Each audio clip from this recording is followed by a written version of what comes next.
नमस्कार, एक बार फिर से लेकर हाजिर हूं आपका पसंदीदा शो खबरों का सरपंच न्यूज पंच। मैं हूं आपके साथ कृतिका और आज के इस खास कार्यक्रम में कुछ खास प्रमुख खबरों की करेंगे हम बात, जानेंगे लेटेस्ट अपडेट अपने संवाददाताओं से, करेंगे उस खबर की पूरी पड़ताल और आखिर कौन कौन सी प्रमुख खबरों की करेंगे हम आज न्यूज पंच के जरिए बात, एक एक लेटेस्ट अपडेट पहुंचाएंगे आप तक। सबसे पहले एक नजर उन प्रमुख खबरों पर यानी टॉप लाइन्स पर। तो आज सबसे पहले बात होगी टॉप लाइन्स में, जिसमें एक बार फिर से मां का अपमान किया गया है। जी हां, आरजेडी के मंच पर तेजस्वी मौजूद थे, लेकिन वहीं पर मां को लेकर एक बार फिर से अपमानजनक टिप्पणी की गई है। आखिर क्या टिप्पणी रही और क्यों आखिर बार बार मां का अपमान हो रहा है, क्यों बार बार गालियों का इस्तेमाल राजनीति में हो रहा है, करेंगे विस्तार से चर्चा इस पूरी खबर को लेकर। लेकिन इसके साथ ही जो दूसरी प्रमुख खबर है वो भी आपको बता रहे इस वक्त, जहां रोहिणी आचार्य का आरजेडी से इस वक्त मोह भंग कहीं ना कहीं नजर आ रहा है। दरअसल रोहिणी आचार्य है लालू यादव की बेटी। इससे पहले हम देख चुके हैं कि किस तरीके से तेज प्रताप यादव को पार्टी से अलग किया गया, लेकिन अब जो हाल ही में घटनाक्रम बीते गुरुवार से सामने आ रहे हैं एक एक करके, उससे यह जरूर नजर आता है कि लालू परिवार में फिलहाल सब कुछ ठीक तो बिल्कुल भी नहीं। और हाल ही में बिहार में विधानसभा चुनाव भी होने, पहुंचाएंगे इस खबर से जुड़ी एक एक अपडेट। लेकिन इसके साथ ही तीसरी प्रमुख खबर आप सभी से जुड़ी हुई, क्रिकेट जगत से जुड़ी हुई। एक बार फिर से चिर प्रतिद्वंदी आमने सामने होंगे। जी हां, भारत पाकिस्तान का एक बार फिर से ये मैच हम सभी को देखने को मिलेगा। हालांकि रात 8 बजे ये मैच होगा और 7:30 बजे इसके लिए टॉस होगा। इसके साथ ही लेकिन क्या वाकई एक बार फिर से पाकिस्तान की ग्लोबल बेइज्जती होने वाली है, इस पर करेंगे चर्चा अपने संवाददाता से। तो चलिए शुरुआत करते हैं आज की प्रमुख खबर के साथ। तो आज की प्रमुख खबर के साथ शुरुआत कर लेते हैं, जहां आपको बता दें प्रधानमंत्री नरेंद्र मोदी को दी गई गाली वाली घटना अभी पुरानी भी नहीं हुई है, लेकिन उससे पहले ही एक बार फिर से एक और तस्वीर सामने आ चुकी है। दरअसल ये तस्वीर सामने आई और ये पूरी वीडियो सामने आई है, जहां आरजेडी के नेता हैं तेजस्वी यादव, जो बिहार की अधिकार यात्रा के दौरान महुआ में आयोजित सभा विवादों में घिर गए। सभा के दौरान जब तेजस्वी मंच से भाषण दे रहे थे, तो उस वक्त भीड़ में से ही किसी एक व्यक्ति ने प्रधानमंत्री नरेंद्र मोदी को लेकर कथित रूप से गालियां दी, जिसके बाद पूरी ये घटना का वीडियो सोशल मीडिया पर इस वक्त काफी तेजी के साथ वायरल हो रहा है। और इस वीडियो में तेजस्वी यादव मंच पर भाषण दे रहे हैं, तो वहीं उनके साथ आरजेडी विधायक मुकेश रोशन भी मौजूद है। वायरल इस वीडियो को लेकर भारतीय जनता पार्टी ने अपनी कड़ी प्रतिक्रिया दी है और आरजेडी नेताओं कार्यकर्ताओं के संस्कार और संस्कृति पर सवाल खड़े किए हैं। ऐसे में सवाल सीधे तौर पर यह है कि क्या गालियों से राजनीति की साख बनती है या फिर गिरती है? क्या जनता ऐसे शब्दों को स्वीकार करेगी? करेंगे चर्चा अपने संवाददाता से। उससे पहले आपको दिखाते हैं फिर मां का अपमान। तो जी हां, एक बार फिर से मां का अपमान किया गया। तेजस्वी की सभा में प्रधानमंत्री नरेंद्र मोदी की मां पर यह अभद्र टिप्पणी की गई है। तेजस्वी की सभा थी, अधिकार यात्रा के दौरान ये अपशब्द कहे गए महुआ में। और हैरान करने वाली बात यह है कि उस वक्त तेजस्वी यादव वहीं मंच पर मौजूद थे, लेकिन उनकी तरफ से किसी प्रकार का कोई ना तो बयान दिया गया, ना ही अपने समर्थकों पर उन्होंने इस तरीके का बयान देने को लेकर रोक लगाई है। भीड़ में आरजेडी का जो झंडा है वो भी थामा हुआ था। लेकिन सवाल यह कि आखिर ये कैसी तकरार है और एक बार फिर से मां का अपमान है? क्या मां के अपमान के सहारे इस समय महागठबंधन है? आरजेडी आखिर बार बार क्यों मां का अपमान कर रही है, जिसको लेकर एक बार पहले भी इस तरीके का अपमानजनक टिप्पणी प्रधानमंत्री नरेंद्र मोदी और उनके स्वर्गीय माताजी को लेकर दी जा चुकी है, जिससे वो अभी ढंग से उभर भी नहीं पाए। लेकिन एक बार फिर से इस तरीके की टिप्पणी की गई। और हैरान करने वाली बात इसमें यह है कि तेजस्वी यादव मंच पर मौजूद थे, लेकिन उसके बावजूद भी किसी प्रकार का कोई बयान या किसी प्रकार की कोई सफाई नहीं दी गई उनकी तरफ से। और ऐसे में भारतीय जनता पार्टी इस समय एक बार फिर से हमलावर होती हुई नजर आ रही है। भाजपा नेताओं की क्या कुछ प्रतिक्रिया, आइए आपको दिखाते हैं। गिरिराज सिंह और सम्राट चौधरी ने क्या कुछ कहा है। तेजस्वी जी के मंच से ये होने के बाद मुझे अटपटा नहीं लगा। मुझे लगा कि ये राहुल गांधी और तेजस्वी दोनों में कोई अंतर नहीं, और लालू जी के जमाने में जो बदतमीजी हुआ करता था वो राहुल गांधी ने दरभंगा के मंच पे किया, ये वैशाली जिले के मंच पे किया। और नरेंद्र मोदी जी कि मां को गाली दे करके इन्होंने बड़ी भूल की। कांग्रेस पार्टी सत्ता में नहीं है तब लगातार तीसरी बड़ी घटना इस देश के यशस्वी प्रधानमंत्री नरेंद्र मोदी जी की मां को गाली देने का काम राजद के गुंडे, कांग्रेस के गुंडे, लालू प्रसाद जी के परिवार के इशारे पर गाली देने का काम कर रहा है। ये लोकतंत्र के लिए शर्मसार है और ये जब सत्ता में नहीं है तब देश के प्रधानमंत्री जी को गाली दे रहा है और जिस दिन ये लोग सत्ता में आ जाएंगे लौटकर तो जो हम लोग कहते हैं जंगल राज, आतंक राज फिर से स्थापित करने का काम करें। तो बिहार में विधानसभा चुनाव होने हैं बहुत जल्द, लेकिन उससे पहले सियासी माहौल लगातार गर्माता जा रहा है और एक बार फिर से मां को लेकर अपमानजनक टिप्पणी का ये वीडियो सामने आया है। हमारे साथ हमारे सहयोगी मधुरेश नारायण इस वक्त जुड़ रहे हैं बिहार से, सीधा उनका रुख करेंगे ताजा अपडेट के लिए। मधुरेश, क्या चुनावी राजनीति गालियों तक ही अब सिमट चुकी है? क्या गाली गलौज करके जनता का भरोसा ये नेता जीत सकते हैं?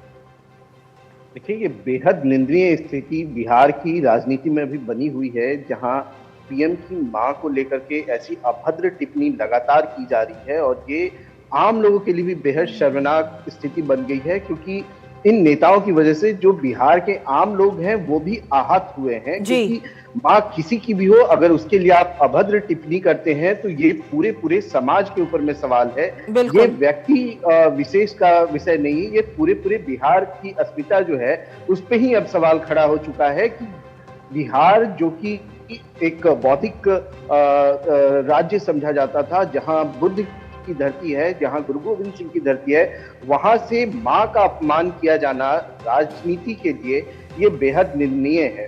हालांकि जहां तक बात करें तेजस्वी यादव के मंच के सामने से हुई इस घटना की, तो अभी इस मामले में एक एफआईआर पटना के गांधी मैदान थाने में दर्ज कराई जा चुकी है। इस एफआईआर में तेजस्वी यादव के साथ महुआ के जो विधायक हैं उनका भी नाम दिया गया है। इसके साथ ही जो बीजेपी है उसकी तरफ से कहा गया है कि तेजस्वी यादव को सार्वजनिक रूप से इसके लिए माफी मांगनी चाहिए, क्योंकि जब ये घटना तब हुई है जब वो खुद मंच पर थे, तो इसकी जिम्मेदारी तेजस्वी यादव की सीधे सीधे बनती है। इससे पहले की जो घटना दरभंगा वाली अगर मैं याद दिलाना चाहूंगा, तो उसमें कांग्रेस की तरफ से ये कहा गया था कि जिस वक्त ये घटना हुई थी उस वक्त राहुल गांधी मंच पर नहीं थी। लेकिन इस घटना में तो सीधा साफ साफ दिख रहा है कि तेजस्वी यादव सामने मंच पर हैं, खड़े हैं और वो वायरल वीडियो में बिल्कुल साफ दिख रहा है। ऐसे में जिम्मेदारी तेजस्वी यादव की भी बनती है। जी बिल्कुल मधुरेश, पहली जिम्मेदारी उन्हीं की बनती है, क्योंकि अगर तेजस्वी वहां मंच पर हम सभी देख भी पा रहे हैं तो क्या एक बार भी उन्हें रोकना नहीं चाहिए था? क्योंकि एक नेता के तौर पर अगर हम देखें तो अपने समर्थकों को समझाना उनका कर्तव्य था कि आप किसी भी व्यक्ति के लिए इस तरीके की अभद्र भाषा ना इस्तेमाल करें। और पहले की बात तो अलग, इस बार भी ना तो अभी तक किसी प्रकार की कोई बयान, कोई सफाई अभी तक तेजस्वी की तरफ से दी गई है। तो क्या ये माना जाए कि वो भी इन गालियों का समर्थन कर रहे हैं? देखिए, जिस तरीके से भाजपा के प्रवक्ता शक्ति सिंह यादव का बयान आया है वो बेहद गैर जिम्मेदाराना है। इस पूरे मामले में उनका कहना है कि भाजपा की तरफ से ये एडिटेड वीडियो प्रोड्यूस किया गया है ताकि राजनीति में इसका लाभ लिया जा सके, और ये कहीं ना कहीं दिखाता है कि जो राजद की मानसिकता है वो कहीं भी इस मामले में आगे चल के माफी मांगने की नहीं है। राजद या उसके नेता ये नहीं मानते हैं कि ये जो गलती है उनके प्रेजेंस में अगर हुई है तो इसके लिए उन्हें सॉरी कहना चाहिए, आम लोगों को सॉरी कहना चाहिए, देश के प्रधानमंत्री को सॉरी कहना चाहिए। बिल्कुल, चलिए बहुत बहुत शुक्रिया मधुरेश, तमाम जानकारी हमारे साथ साझा करने के लिए, इस खबर से जुड़ी हुई। तो सीधे तौर पर एक बार फिर से मां का अपमान ये किया गया है और ऐसे में कई सारे सवाल इस समय उठते हुए नजर आ रहे हैं। और इसी बीच रुकेंगे एक छोटे से ब्रेक के लिए, आप बने रहिए हमारे साथ।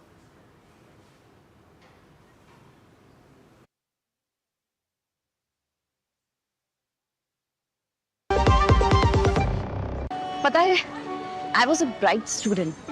कुछ करना चाहती थी, कुछ बनना चाहती थी। आप अपना खुद का स्टार्ट कीजिए ना, खुद का बिजनेस। पर उसमें पैसे तो बहुत लगेंगे ना। Zero investment. Zero investment? हाँ, I'm doing it. मैं एक principal madam. She is my client. मैं LIC एजेंट हूँ। LIC एजेंट बनो, अब बड़ा सोचो। हमारी वेबसाइट पर जाएं या अपनी नजदीकी LIC शाखा से संपर्क करें। यार, उम्र के साथ मेडिकल बिल्स भी बढ़ रहे हैं। बिल्कुल, इसलिए हेल्थ इंश्योरेंस तो जरूरी है, पर भाई प्रीमियम बहुत कॉस्टली पड़ता है। अब नहीं, सरकार ने हेल्थ इंश्योरेंस को GST फ्री कर दिया है। वाह, मतलब मेरी अगले प्रीमियम पे 5,000 से ज्यादा की GST बचत। Enjoy tax free health insurance.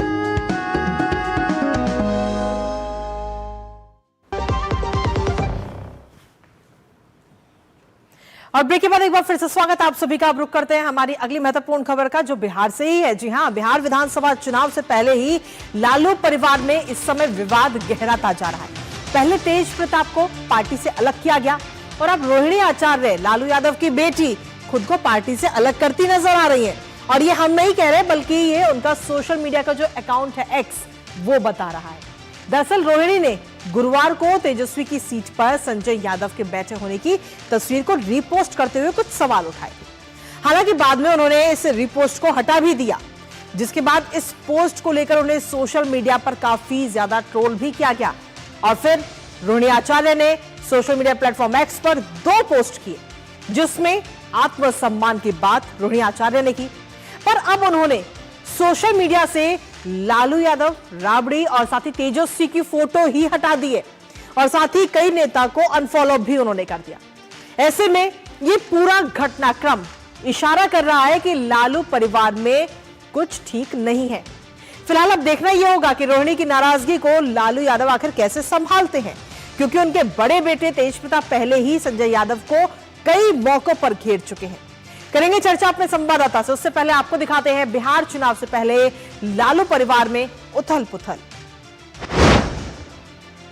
तो जी हां, उथल पुथल की स्थिति इस वक्त लालू परिवार में बनी हुई, जहां लालू प्रसाद के परिवार में कलह की आशंका इस समय नजर आ रही है, क्योंकि जिस तरीके से उनकी बेटी रोहिणी की तरफ से ये पोस्ट किया गया और तेज प्रताप के बाद में अब रोहिणी आचार्य की नाराजगी साफ तौर पर नजर आती है, खासतौर पर उनके सोशल मीडिया प्लेटफॉर्म X के जरिए। एक के बाद एक कई सारे पोस्ट उनकी तरफ से किए गए हैं। सोशल मीडिया पर ये पोस्ट किए गए, आत्मसम्मान की बात उन्होंने कही, लेकिन हाल ही में जिस तरीके से पहले तो अकाउंट को बंद रखा और उसके बाद में अचानक से कई सारे लोगों को अनफॉलो उनकी तरफ से भी किया गया। चुनाव से पहले रोहिणी के तीखे तेवर इन 2 पोस्ट के जरिए नजर आ रहे हैं।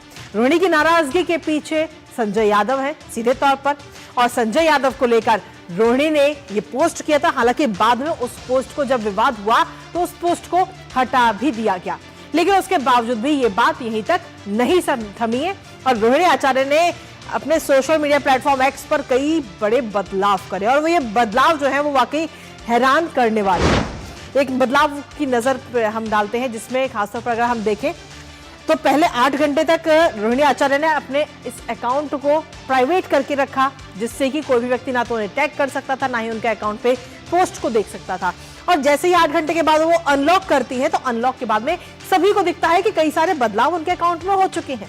और सबसे बड़ा बदलाव कि लालू यादव, राबड़ी यादव और साथ ही तेजस्वी यानी कि उनके भाई, इन सभी की फोटो उन्होंने हटा दी है।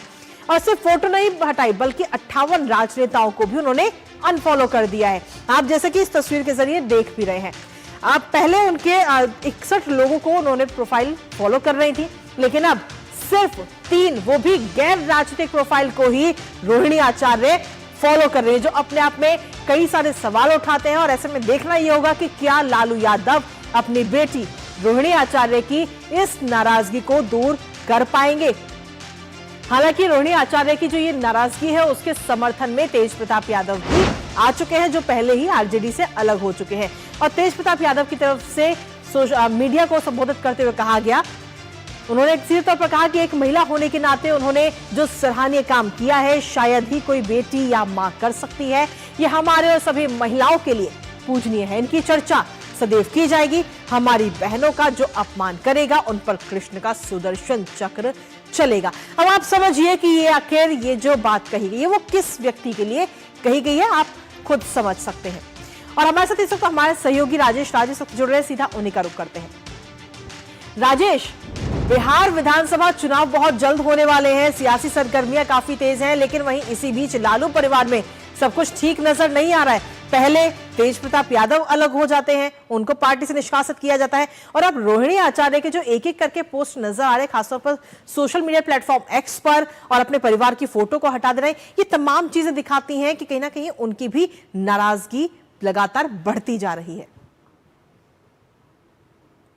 बिल्कुल कृतिका, आपने सही कहा कि जिस तरीके से रोहिणी आचार्य अपनी बेबाक टिप्पणियों के लिए जानी जाती हैं, कई बार विवादों में भी आती हैं, लेकिन वो जो बात कहती हैं वो बहुत मुस्तैदी के साथ, मजबूती के साथ कहती हैं। उन्होंने लालू यादव के सिंगापुर में जब किडनी का ट्रांसप्लांट हुआ था तो उन्होंने उनको किडनी डोनेट की थी रोहिणी आचार्य ने। उन तस्वीरों को और उन वीडियो को जारी करते हुए उन्होंने लिखा था कि हम कोई भी बात जो है बेबाकी से, बेखौफी से और खुददारी के साथ कहते हैं, क्योंकि हमारे रगों में खुददारी का लहू दौड़ता है।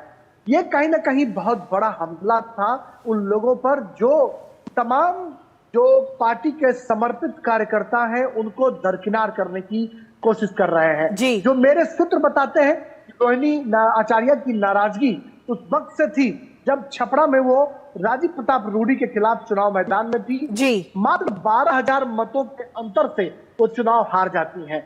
वहां पर आरजेडी के जो कार्यकर्ता थे, आज आरजेडी के जो पूर्व मंत्री थे, कई लोगों ने उनको असहयोग करने का काम किया। एक मुस्लिम प्रत्याशी को उनके खिलाफ खड़ा करवा दिया गया, जिसने करीब 60-70 हजार वोट जो है वो काटने का काम किया, और वो वोट रोहिणी आचार्य का ही कटा। यानी कि आरजेडी की तरफ से कोई फुल प्रूफ जो मुस्तैदी होनी चाहिए थी प्रबंधन के स्तर पर, जैसा हम देखते हैं कि भारतीय जनता पार्टी जैसी पार्टियों के लिए पार्टी के जो प्रत्याशी हैं वो सर्वोपरि होते हैं, पार्टी के कार्यकर्ता चाक चौबंद तरीके से उनके लिए काम करते हैं।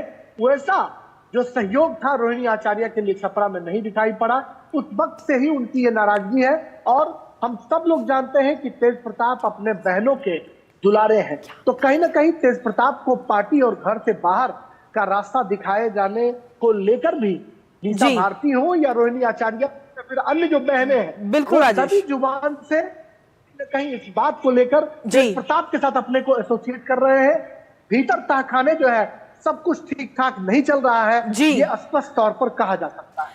लेकिन इसके साथ ही राजेश, अगर हम देखें तो रोहिणी की जो सोशल मीडिया पोस्ट है, उन पोस्ट को लेकर पहले जब स्टार्टिंग में, शुरुआत में जब ये पूरा घटनाक्रम सामने आया, तब जब तेज प्रताप यादव से जो तमाम मीडिया के लोग हैं उन्होंने जब पूछा तो कुछ भी बयान उनकी तरफ से नहीं दिया गया। लेकिन जब उनकी तरफ से बयान सामने आया तो वो अपने बयान के जरिए अपनी बहन का पूरी तरह से समर्थन करते हुए नजर आ रहे हैं। देखिए, मैंने आपको पहले भी बताया कि तेज प्रताप अपने बहनों के दुलारे हैं, बहनों के बहुत प्यारे हैं। ये बात और है कि पार्टी ने उनको बाहर का रास्ता दिखा दिया है, और जो लालू प्रसाद के ट्वीट या फेसबुक से जो खबरें तेज प्रताप को लेकर पार्टी से 6 साल के लिए निष्कासित किया जाना या उन्हें घर से बाहर का रास्ता दिखाए जाने की जो बात है, वो कहीं ना कहीं तेज प्रताप या उनकी बहनें स्पष्ट तौर पर यह आरोप संजय यादव पर लगाते रहे हैं कि लालू जी कोई ट्वीट नहीं करते हैं, लालू जी फेसबुक जो है वो चलाते हैं। यह काम जो है सिर्फ और सिर्फ उस व्यक्ति का है जिसको तेज प्रताप लगातार जयचंद कहते रहे, लगातार उन पर हमलावर रहे। तो अब हम कह सकते हैं कि जो तेज प्रताप की बगावत के बाद अगर लालू प्रसाद की सबसे प्रिय बिटिया रोहिणी आचार्य की जो बगावत है सर चढ़कर बोलेगी, तो कम से कम बिहार विधानसभा के चुनाव में आरजेडी के लिए हम कह सकते हैं कि सब कुछ ठीक ठाक दिखाई नहीं पड़ रहा है। पार्टी के भीतर, परिवार के भीतर और कार्यकर्ताओं को चाक चौबंद करना, प्रबंधन जो है उसको दुरुस्त करना, ये तेजस्वी यादव के लिए आने वाले दिनों में काफी कठिन सौदा होने वाला है, क्योंकि भारतीय जनता पार्टी जिस तरीके से चुनाव लड़ती है, अपने प्रत्याशियों को चुनाव लड़वाती है, वह काम आरजेडी जैसी क्षेत्रीय पार्टियां कतई नहीं कर पाती है। ये जब मैंने तेजस्वी यादव का 3-4 दिनों पहले जब अधिकार यात्रा के दौरान इंटरव्यू किया था, तो मैंने उनसे ये सवाल पूछा था कि आपका प्रबंधन शून्य क्यों हो रहता है। शायद ये वजह है कि बीजेपी आक्रामकता से आपकी पार्टी को सबोटाज कर देती है। चलिए, बहुत बहुत शुक्रिया राजेश, तमाम जानकारी हमारे साथ साझा करने के लिए। इस खबर से जुड़िए और साथ ही इस खबर पर आप अपनी नजर लगातार बनाए रखिएगा। और इसी के साथ चलिए अब रुक करते हैं हमारी अगली महत्वपूर्ण खबर का, और अब बात करते हैं दुबई में खेले जा रहे एशिया कप क्रिकेट की। भारत का रोमांचक सफर लगातार जारी है और भारत ने जीत की हैट्रिक भी लगाई है, और अब सुपर 4 राउंड में एक बार फिर भारत का सामना चिर प्रतिद्वंदी पाकिस्तान से आज होने वाला है। आपको याद दिला दें कि ग्रुप स्टेज में भारत ने पाकिस्तान को एक तरफा अंदाज में 7 विकेट से हराया था और अब दोनों टीमें एक बार फिर से आमने सामने हैं। एक बार फिर आईसीसी यानी अंतर्राष्ट्रीय क्रिकेट परिषद ने एंडी पाइक्रॉफ्ट को मैच रेफरी चुना है। पाकिस्तान क्रिकेट बोर्ड की बार बार उन्हें हटाने की मांग के बावजूद खेल की वैश्विक संस्था ने पाइक्रॉफ्ट को ही यह जिम्मेदारी सौंपी है। इधर पाकिस्तान के पूर्व क्रिकेटर वाजिद अली जो लाइव टीवी शो पर भारत पाकिस्तान के एशिया कप में सुपर 4 के मैच से पहले भारतीय टीम की तारीफ करते हैं और पाकिस्तान से बेहतर टीम बताते हैं।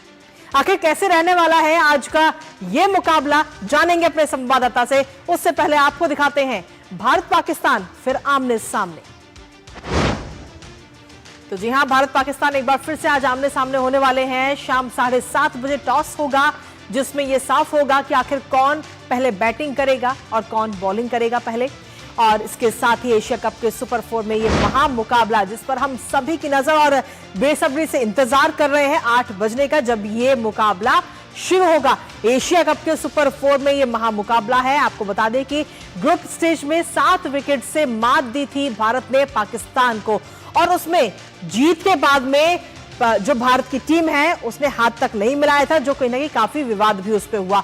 और पाकिस्तान ने उसके बाद में जब यूएई के साथ उसका मुकाबला था तो करीब 1 से 1.5 घंटे तक खूब पाकिस्तान ने ड्रामा किया था। उसके बाद में यह गेम शुरू हुआ था यूएई के साथ पाकिस्तान, क्योंकि पाकिस्तान ने 2 मांगे उस समय रखी थी। लेकिन एक बार फिर से अगर हम देखें तो एक बार फिर से वही मैच रेफरी नजर आने वाले हैं जिनको हटाने की मांग पाकिस्तान लगातार कर रहा था। ग्रुप स्टेज के मैच में एंडी ही क्योंकि मैच रेफरी थे और जब भारतीय टीम ने हाथ नहीं मिलाया था उस दौरान ना खेल शुरू होने से पहले और ना ही खेल खत्म होने के बाद में टॉस के दौरान हाथ नहीं मिलाया गया था, जिसको लेकर पाकिस्तान ने काफी ड्रामा करता हुआ नजर आया था। बहानेबाजी तमाम उसने की थी और लेकिन उसमें भी पाकिस्तान ने मुंह की ही खाई थी। पाकिस्तान ने पाइक्रॉफ्ट को हटाने के लिए कहा था, यह मांग की थी कि जब तक उनको नहीं हटाया जाएगा तब तक हम यूएई के साथ मैच नहीं खेलेंगे। और 1 से 1.5 घंटे के बाद ये तमाम चीजें हुई और जब आईसीसी ने रेफरी को हटाने से मना कर दिया तो वो वापस मजबूर हो गए यूएई के साथ मैच खेलने के लिए। लेकिन इसके साथ ही भारतीय टीम के कसीदे कहीं ना कहीं पूर्व क्रिकेटर जो है पाकिस्तान के वो पढ़ते हुए नजर आ रहे हैं।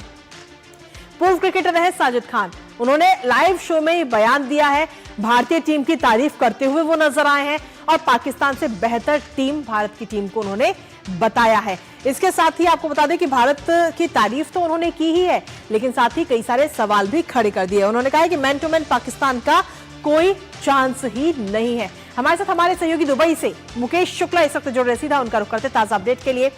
अब मुकेश, अभी अगर हम देखें तो अभी पिछले मैच की जो बेइज्जती है पाकिस्तान की वो अभी पाकिस्तान भूला नहीं है, लेकिन आज एक बार फिर से कहीं ना कहीं ग्लोबल बेइज्जती पाकिस्तान की दोबारा से होती हुई नजर आएगी।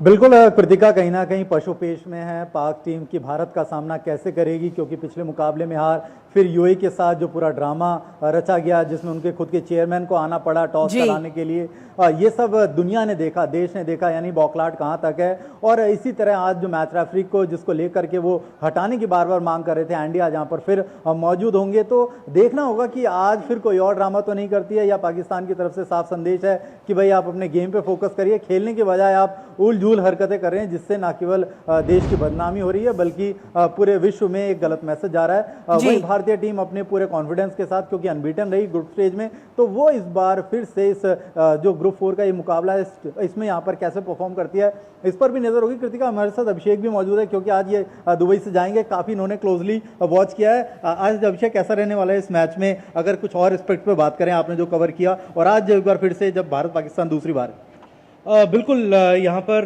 भारत अनबीटन है, बढ़िया मुकाबला किया है और हम इंडिया पाकिस्तान का आज बड़ा मुकाबला होने वाला है, रीमैच है। लेकिन आप पहले मुकाबले में देखें अगर तो कोई कंपटीशन था ही नहीं भारत और पाकिस्तान के बीच में, तो पाकिस्तान यहाँ पर ऑन फील्ड और ऑफ फील्ड दोनों में एक जूझ रहा है एक तरह से। और जैसा कृतिका ने सवाल भी पूछा, एंडी पाइक्रॉफ्ट आज फिर से मैच रेफरी होंगे और अभी आईसीसी ने बाकायदा मेल भी करी है पीसीबी को, काफ़ी सैंक्शंस उनके ऊपर हो सकते हैं क्योंकि प्लेयर्स एंड मैच ऑफिशियल जो एरिया होता है, पीएमओए जो होता है, उसमें उन्होंने फिल्म किया पाकिस्तान ने, पीसीबी ने।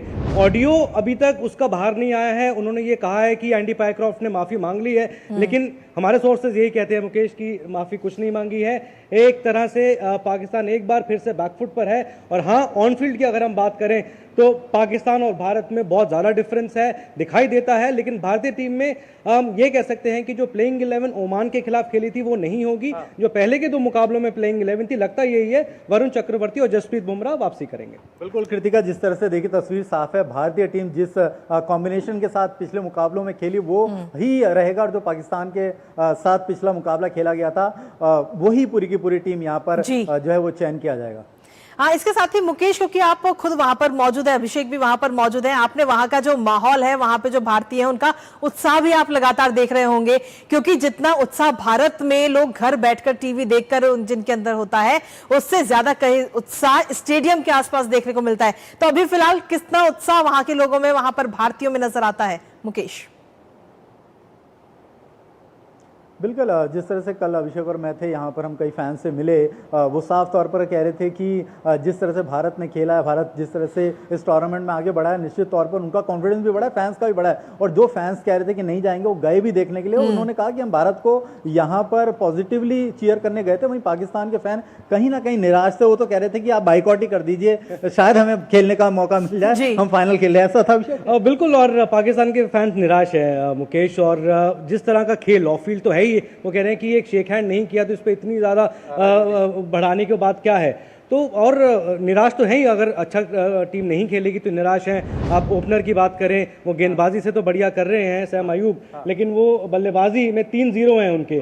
जो उनका मेन गेंदबाज है शाहीन शाह अफरीदी, उनको अभिषेक शर्मा ने पहली बॉल पे ही चौका जड़ दिया, दूसरी पे छक्का जड़ दिया। तो मुश्किल में है पाकिस्तान टीम, और लगता यही है कि आज भी पाकिस्तान और भारत में भारत ही अव्वल रहने वाला है। बिल्कुल कृतिका, तो तस्वीरें थोड़ी देर में साफ हो जाएंगी। स्टेडियम के बाहर से भी कुछ रिएक्शंस हम करेंगे, बताएंगे पब्लिक का ओपिनियन क्या है। लेकिन जो आज मुकाबला है पाकिस्तान के लिए बहुत मुश्किल का मुकाबला है, और भारत एक बार फिर से अनबीटन के अपने रथ पर सवार होकर के आगे जाना चाहेगा। चलिए, बहुत बहुत शुक्रिया अभिषेक आपका भी, और साथ ही मुकेश आपका भी बहुत बहुत शुक्रिया तमाम जानकारी हमारे साथ साझा करने के लिए।